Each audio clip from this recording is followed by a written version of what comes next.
Bonjour, je suis Hakim La'alam et je vous propose ma chronique du lundi 26 février 2024. Elle s'intitule Par le Saint-Cierge. Les organes de presse marocains sont unanimes. Leur ambassadeur à l'ONU aurait présenté une plaidoirie magistrale devant les juges de la Cour internationale de justice, une intervention au cours de laquelle Mohamed Basri aurait défendu la Palestine. Ce qui m'amène aujourd'hui tout naturellement à aborder un problème de santé dont on ne parle pas suffisamment à mon goût. Un trouble du comportement qui fait des ravages chez nos voisins de l'Ouest. Et attention, je ne me moque pas. C'est dramatique cette pathologie. Pourquoi j'évoque ici et maintenant cette pathologie hallucinatoire?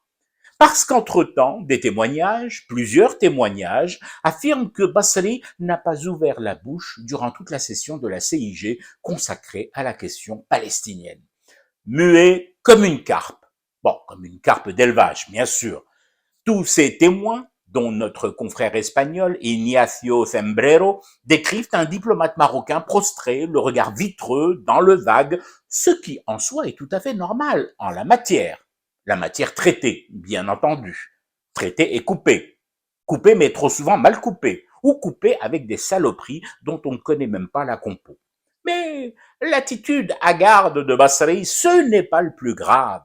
Le plus intrigant dans la manifestation collective de ce phénomène hallucinatoire, c'est que la presse marocaine a fait ses unes sur des propos d'un ambassadeur muet de bout en bout. Alors, soit un autre phénomène encore plus étrange est intervenu entre-temps, tout le Maroc aurait été frappé soudain tout à coup tout de suite par une épidémie de ventriloquie chronique, soit cette presse de Cannabisland a été récemment équipée d'un logiciel israélien lui permettant de lire sur des lèvres fermées et cousues à double tour cachère. Soit encore, le Doliprane vendu dans les villes marocaines a été lui aussi coupé. Avec quoi? Je ne saurais vous le dire, ne sachant pas lire sur les lèvres des pharmaciens du Marrakech du rire, encore moins sur celles de l'Escobar marocain, qui, à partir de sa cellule, crache des noms et des pointures, et qui va bien finir par cracher ses tripes en mode Navalny, n'importe quoi. Mais bon, ça n'enlève rien aux positions marocaines sur la question palestinienne. Soyons justes tout de même, nous les méchants des Édiennes et des Édiens. Amir Mu'minin al-Ghobra est viscéralement attaché à une solution au drame du Proche-Orient. Momo Sedes, saint patron du comité El-Quds trahi, appuie d'ailleurs l'option à deux États.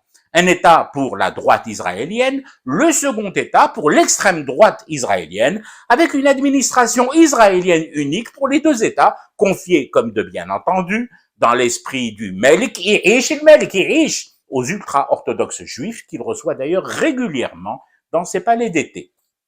Plus encore, j'ai ouï dire que Momo était tellement attaché à cette cause que tous les soirs de pleine lune kabbalistique, dans la petite synagogue qu'il s'est fait aménager dans sa vaste demeure, juste à côté de la chambre des Azoulay, père, fille, cousin et copains, Moulehom allumait un cierge pour les Palestiniens. Ne riez pas, ne vous moquez surtout pas. Ce n'est pas une mince affaire que d'allumer tous les soirs, en guise de solidarité avec le peuple palestinien, un cierge à 6 bougies. C'est une performance, vu son état cramé, consumé. Je fume du thé et je reste éveillé, le cauchemar continue. C'était Hakim La'alam, je vous retrouve demain pour une autre chronique et une autre façon de dire son amour à l'Algérie.